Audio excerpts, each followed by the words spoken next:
Welcome back to Season 3, Episode 8 of the Voicebox. Since Thanksgiving just happened last week, we wanted to explore what other festivals exist in other cultures that are similar to Thanksgiving. So for this episode, staff writer Ingrid gives a brief background on Thanksgiving and then interviews Cynthia and Ananya about similar festivals from their respective cultures. Stay tuned and hope you enjoy this special Thanksgiving episode.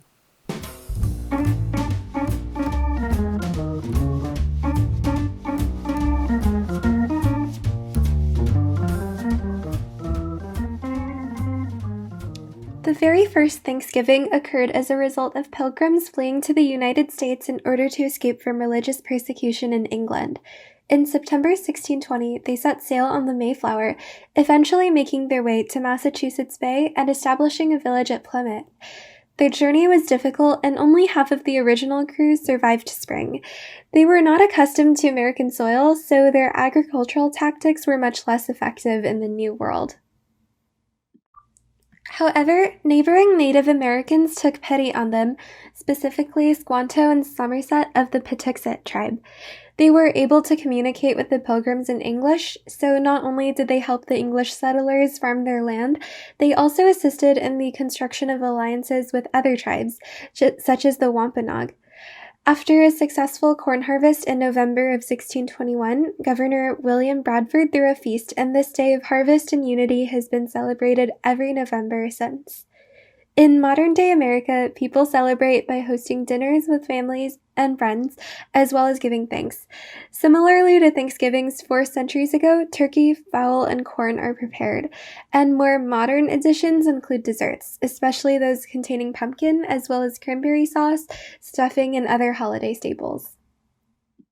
So the Mid-Autumn Festival is a holiday that's pretty similar to American Thanksgivings, and it's a Chinese and Taiwanese holiday that is celebrated according to the lunar calendar, so it falls on the 15th day of the 8th month.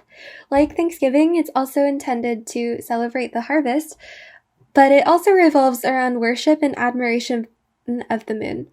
Family reunions are viewed as highly important during the season, and on the day of the holiday, families will sit down and eat together. They also sit outside to observe the moon and eat mooncakes, which are desserts with fillings that can range from egg yolk to bean paste. People might also tell traditional stories and folk tales, a prominent one being one about Chang'e, which describes a maiden drinking an immortal elixir and ascending to the moon. To introduce the Chinese Mooncake Festival, we have Cynthia Liu. So, hi, thank you for being on the Voicebox. Thank you. So, what do you usually do to celebrate? Usually every year my mom buys like several mooncakes, like really diverse kinds, and there's also ones like with egg yolk in it. My mom says it like represents the moon or something. I'm not too sure about it, but then usually at night we go outside and like look at the moon while eating the mooncake. Sometimes I forget to go outside. Oh, yeah. Is there anything else you do? Like, do you usually get together with family? No, I never got together with family before because I never thought it was like really that significant of a holiday. But usually we just do things like within our family. Oh, I see. Okay. Um, do you have any other traditions that aren't like so universally celebrated? Sometimes my mom like likes to cook something like, or maybe we could do a hot pot. We usually just have like a different dinner than usual, but we sometimes watch like those Chinese shows based off of this festival in particular, but that's pretty much it. Oh, yeah. So, do you have a favorite like memory or experience?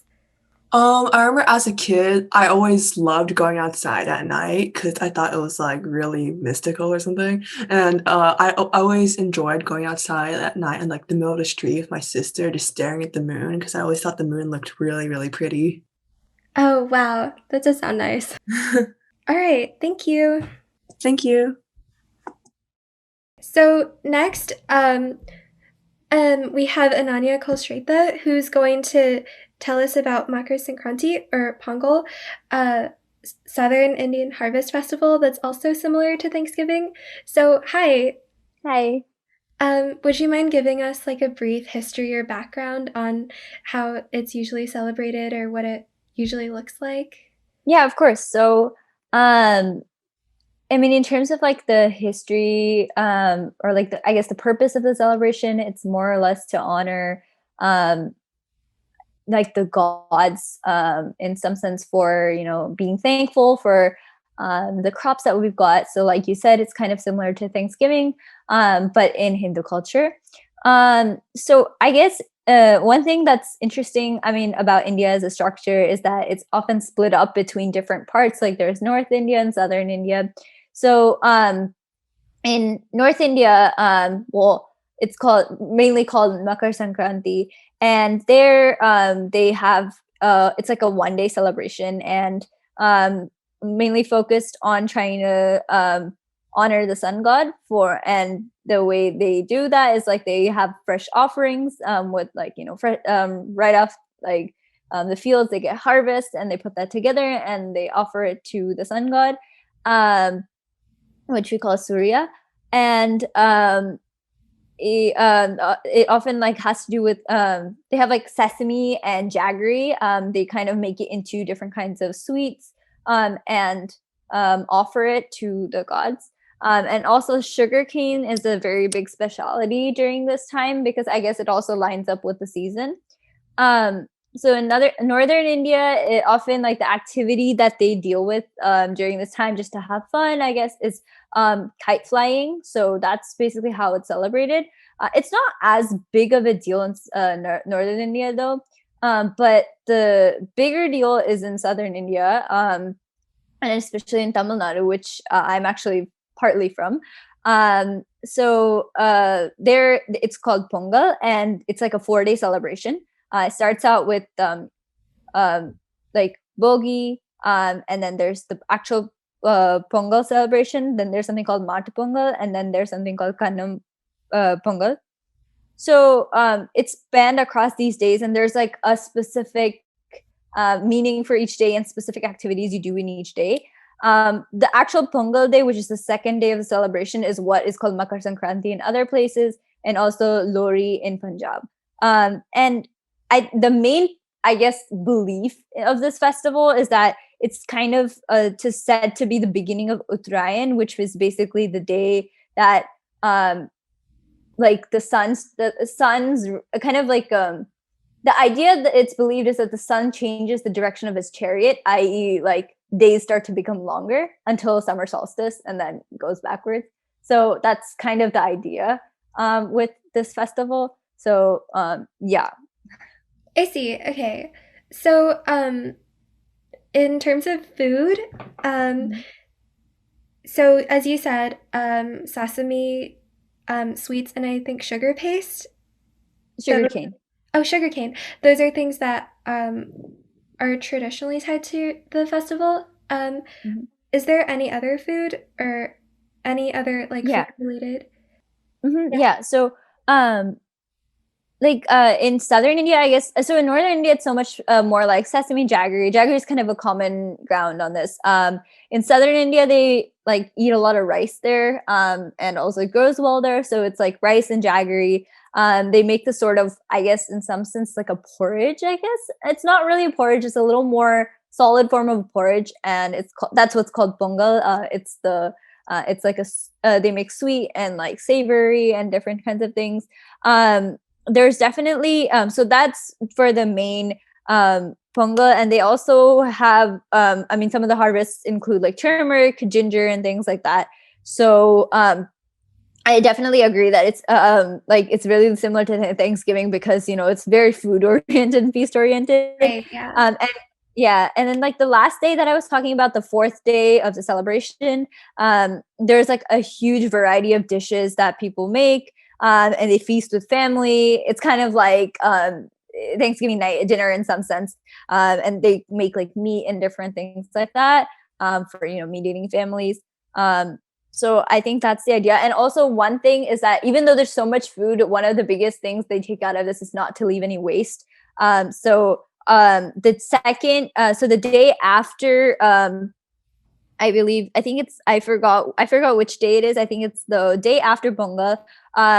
they take all the leftover stuff and they offer it to birds to eat, have them eat it. So and the offering is made in terms of like to kind of have a togetherness of siblings. So often girls in the family will have plates, and they put the different like leftovers in kind of stacks, and they offer it to the birds, and the birds eat it basically.